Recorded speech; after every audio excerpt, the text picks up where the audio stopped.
Será que você, profissional da área da estética, já deve ter cometido algum erro ao fazer uma massagem relaxante? Vem comigo porque no vídeo de hoje eu vou te falar 10 erros que muitos profissionais cometem. Olá pessoal, sejam muito bem-vindos a mais um vídeo aqui no canal. Eu sou a Thaís Coelho, sou esteticista e hoje eu vou falar um pouquinho sobre os 10 principais erros na hora que a gente faz uma massagem relaxante, né? Não sei se você que está me assistindo pretende fazer estética, já é um estudante, né? Num curso técnico ou tá aí quase se formando, né? Seja uma graduação ou já é formado. E às vezes a gente acha assim, eu já tenho muito tempo de experiência ou eu já sei como é que faz, mas a gente não presta atenção em alguns detalhes que podem fazer diferença na hora do nosso atendimento. Então hoje eu separei 10 erros para você parar e pensar se você está cometendo, porque pode mudar os seus atendimentos para que você tenha cada vez mais bons resultados e que o seu cliente se sinta melhor acolhido, principalmente num procedimento onde a gente deve priorizar esse acolhimento e o relaxamento. O primeiro erro na massagem relaxante é você, profissional que está me assistindo, não estar com as unhas devidamente curtas. Eu sei que às vezes em alguns casos a gente fica chateada, né? Gosta, né? Mulher de se cuidar, de ter as unhas longas, mas gente, não dá pra gente trabalhar aqui, seja no rosto, seja no corpo, enfim, trabalhar com massagem relaxante com as unhas compridas. Vocês já viram aqui diversos vídeos no canal. Imagina eu fazendo manobras rotativas, trabalhando todos os meus dedos. Não tem como a gente ter unhas compridas e trabalhar com técnicas manuais, porque a gente pode lesionar o nosso cliente, a gente pode arranhar, enfim, não é bacana, não vai trazer um relaxamento para ele. Então, tem ali as suas unhas bonitinhas, curtas, você pode pintar da maneira como você quiser, como você achar melhor, mas de preferência com elas com tamanho um pouquinho menor, tá bom? Um outro erro também que incomoda bastante é a questão do descartável que você for utilizar na maca. Eu sempre oriento que você compre, como esse aqui que eu tenho aqui no vídeo, um lençol descartável de TNT. Porque muitas clínicas utilizam aquele papel, né, o rolo de papel, só que o problema é que quando a gente trabalha com técnicas manuais, né, de spa, mais relaxantes, ou até mesmo a drenagem linfática, a gente quer que o nosso cliente relaxe. E o papel, ele traz ali aquele barulho um pouco mais incômodo. Então, com o lençol a gente não vai ter isso. Então, prefira utilizar o lençol descartável se você for trabalhar com esses procedimentos do que o rolo de papel. O terceiro erro muito comum é em relação à iluminação. Então, é lógico que aqui, por conta do vídeo, o vídeo tá claro, né? A gente precisa ali, por conta também, né, da gravação, mas no meu dia a dia aqui, fica escurinho, eu fico com alguma luz, né, de LED, alguma coisa assim, trabalhando uma cromoterapia para trazer esse ambiente mais aconchegante. Então, evite deixar o ambiente muito claro, tá bom? E, de preferência, a janela fechada para evitar os ruídos de fora, né, da rua, de pessoas, de trânsito e outras coisas para trazer esse ambiente mais gostoso. Um quarto erro também que você não pode cometer sendo profissional que trabalha com massagem relaxante é não investir em um enxoval completo para frio e para climas onde a temperatura está mais quente. Eu já fui em alguns lugares como cliente, né, para receber a massagem, na qual eu passei frio, então eu não consegui relaxar, e isso é muito sério. O cliente ele não vai retornar, ele não vai ter uma boa experiência. Então, a dica que eu dou para vocês: tenha sempre uma mantinha, ó, mais grossa para o frio, para o cliente sentir, né, mais quentinho, e também um lençol quando tiver mais quente, né, verão, enfim.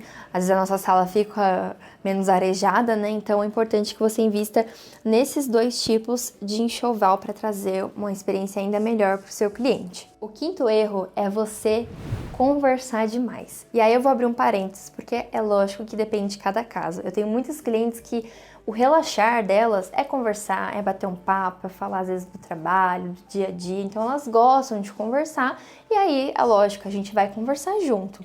Mas você tem que ter aquele senso de ver se o cliente está conversando porque você está puxando o assunto, porque você que não está parando de falar, ou se é ele realmente que está querendo conversar e puxar algum assunto com você. Então, tenha cuidado com isso. A massagem relaxante, né, por ter esse nome, né, de relaxamento, o cliente ele quer ali se desligar do mundo, se desligar das coisas lá fora, dos problemas às vezes pessoais dele e ter um momento ali gostoso, né, de bem-estar. Então, tome cuidado, às vezes até com o que você fala e não ficar estendendo muito a conversa para que às vezes, pelo menos em algum momento, ele possa ficar quietinho e sentir apenas o seu toque, a musiquinha ali do fundo, sabe? Que é muito importante. E falando em música, o sexto erro que muitas pessoas cometem é não investir em músicas que são mais tranquilas, né, próprias para massagem. Tem alguns lugares onde colocam às vezes músicas muito animadas. Eu sei que hoje a gente vive num mundo com muitas músicas boas, né? Então assim, a gente acaba sendo mais eclético, ao mesmo tempo que às vezes a gente gosta de uma banda de rock, a gente gosta de uma dupla sertaneja, gosta de uma música de MPB, enfim. Mas eu acho que tem ambientes e ambientes. Então assim, estamos com a família, aquele churrasco de domingo, a gente vai tocar, às vezes um sertanejo, um pagode, alguma coisa ali que a família goste. Agora, se a gente está num ambiente profissional de trabalho, não tem problema, às vezes a gente tocar um MPB ou até algum gosto musical do cliente, mas eu acho que a gente tem que ter essa questão de personalização do nosso trabalho e a gente tem que trazer músicas mais suaves, mais gostosas, para que o cliente ele relaxe junto, que ele pense ali, né, entre no clima da massagem. Então isso é muito importante. Em um dos meus vídeos, onde eu comentei de itens essenciais, né, que vão transformar o seu atendimento, eu posso deixar aqui embaixo para vocês, eu falei que eu criei uma playlist no Spotify, né, que chama Thaís Coelho Estética. Também vou deixar o link aqui embaixo para vocês acessarem, onde eu coloco algumas músicas instrumentais que eu gosto de utilizar nos meus atendimentos. Então, se você que está começando a atender, está perdido com essa questão, verifica aqui embaixo, né, se você tem a conta no Spotify, essas músicas são muito gostosas. Eu tenho cliente que pede para eu enviar para elas depois, porque elas falam, ai, Thaís, que playlist boa, eu adorei as músicas. Então, assim, é bem diversificado, mas são músicas, assim, com essa questão mais de piano. Então, é bem mais relaxante, vai trazer um atendimento ainda mais de excelência para você. E antes de dar continuidade nas dicas finais, eu quero convidar você para acessar o meu workshop online Atuando com Gestante na Estética. Um workshop que eu preparei com muito carinho para você que é estudante na área da estética ou já um profissional que sente vontade de aprender um pouquinho mais de como atender a gestante, sente dúvida na hora, por exemplo, dos atendimentos que são permitidos ou não, quais erros que a gente não deve cometer e ter cuidado, né, cautela com esse nicho tão específico. São mais de 20 aulas que eu preparei numa plataforma onde você terá acesso por um ano. É um workshop muito completo, você ainda vai receber um certificado digital no final do workshop, né, completando todas as aulas. Então, se você tem dúvidas, acessa aqui abaixo na descrição. Eu deixei no primeiro link disponível para você, tem todas as informações, mas se você tiver alguma dúvida, deixa aqui abaixo nos comentários ou você pode me chamar também no Instagram. Então vamos voltar agora para as dicas. A sétima dica está muito relacionada ao que a gente faz de forma externa, que é deixar as mãos com cheiro de comida ou de algum tempero. Então tome cuidado se você foi para sua casa, foi preparar o almoço, enfim, com a comida ali que você está mexendo, né? Às vezes com algum tempero forte, uma cebola, um alho, enfim, porque eles ficam mais impregnados na mão, né? Às vezes é difícil um pouquinho a gente tirar. Até mesmo a mexerica, né? Que é uma fruta bem cítrica, que tem um cheiro bem característico e forte. Tome cuidado porque às vezes vai ficar na mão e aí não vai ser confortável e agradável para o cliente, às vezes sentindo aquele cheiro de alho, de cebola forte, tá?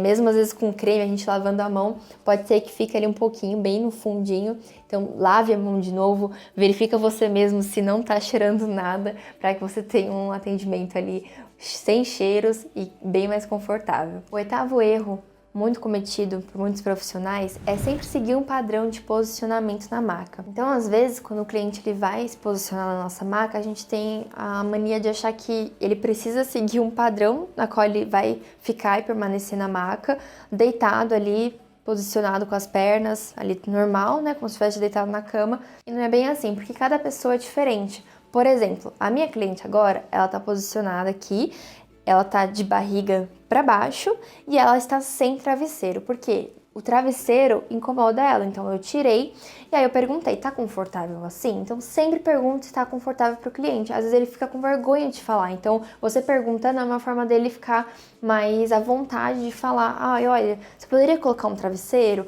Ou você pode mudar aqui, colocar mais uma coberta que eu tô com frio? Então, um outro exemplo, ela está posicionada ali com um rolinho de posicionamento na canela dela, né, para levar um pouquinho as pernas. E aí isso você vai mudar de acordo com o seu cliente, né? Às vezes tem cliente que gosta daquele apoio, né, que a gente coloca na maca, onde ele coloca o rosto. Já eu tenho clientes que não gostam, que sentem às vezes sufocado. Então não siga padrões, tá? Tem um atendimento ali personalizado com o que o seu cliente sente mais à vontade. Eu, por exemplo, eu gosto desse negócio do rosto, eu gosto de ficar, às vezes, normal, ou se o profissional ele me oferece, eu prefiro que a minha perna fique elevada com um apoio ali na região das pernas. Então, isso é muito particular de cada um, então eu pergunto sempre pro cliente para ele ficar mais à vontade e muito mais confortável. A nona dica é você tomar cuidado com o cheiro, tanto do seu perfume quanto com o seu ambiente. Essa é uma dica principalmente que eu dou no meu workshop, porque quando se trata de gestante, elas têm um olfato muito mais apurado, né, e às vezes muito mais sensível, então a gente tem que tomar cuidado com a fragrância, tanto do nosso perfume pessoal quanto do ambiente, mas isso também serve para um cliente normal, né, que não esteja gestante, porque às vezes a pessoa tem rinite, às vezes a pessoa ela é alérgica a algum cheiro, ela está incomodada com algum cheiro em específico, então tenha cuidado com esses detalhes, porque com certeza podem fazer diferença e às vezes podem incomodar o cliente mesmo sendo uma coisa muito pequena. E para finalizar, o último erro que não pode ser feito de jeito nenhum é você, profissional, ficar mexendo no celular enquanto você faz o procedimento. Isso eu falo em todos, né? Não só na massagem, porque na massagem a gente está dedicada ali, né, ao cliente, mas por favor, cuidado com barulhos do seu celular. Já aconteceu isso comigo, às vezes eu esquecer que o meu celular ele tá ligado no som, né, das mensagens, e aí eu pedi desculpa pro cliente, na hora eu deixei ele no modo silencioso. Então assim, se você recebeu uma mensagem, se não é nada urgente, né, que você, né, às vezes, sei lá, uma coisa de questão familiar, de saúde, enfim, que você precisa atender ou precisa responder com urgência, não olhe, deixe para o final da sessão, quando o cliente for embora, para que você foque ali nele. Então, para de ficar mexendo no celular, né? Ali é o momento do cliente, ele quer ser acolhido, ele quer ser amado, ele quer ser totalmente dado a atenção que ele merece. Então, evite de ficar mexendo no celular. De preferência, até peça para que ele também evite de ficar mexendo no celular, para ele focar ali no toque das suas mãos, no momento ali precioso que ele está tendo, né? Que ele está investindo nele mesmo. Então é importante também, às vezes de uma forma mais delicada, né? Mais sutil, falar, olha, se você quer que eu coloque seu celular aqui do lado, ou falar, olha, se você quiser deixar o celular aqui, né, se não for te atrapalhar, enfim, para você curtir esse momento que é seu, né, de forma mais delicada mesmo, porque às vezes, dependendo do cliente, ele pode precisar do celular ali, enfim, né, tem casos e casos, mas você profissional, por favor, evite de todo jeito mexer no celular durante a sessão e focar com uma forma mais atenciosa para o seu cliente. Agora eu quero saber de vocês, se vocês já cometeram esse erro. E, gente, atira a primeira pedra quem nunca cometeu, né? Eu acho que a gente tá aqui pra aprender. Não estou fazendo esse vídeo de forma alguma pra te julgar, pra falar que vocês estão errados, enfim, mas pra ajudar vocês. Eu já cometi esses erros e hoje a gente vai aprendendo, vai evoluindo pra trazer ainda um ambiente mais gostoso, né? E ter um atendimento com mais ética, né, com mais amor. Deixa aqui abaixo nos comentários se você já fez algum desses erros, né, eu quero saber. Ou se você tem algum erro, né, que eu não comentei aqui no vídeo, que você já cometeu ou que você já viu algum outro profissional cometendo, que eu quero saber também. Aqui a gente troca experiências, eu espero muito que eu tenha ajudado vocês. Fiquem com Deus e um grande beijo!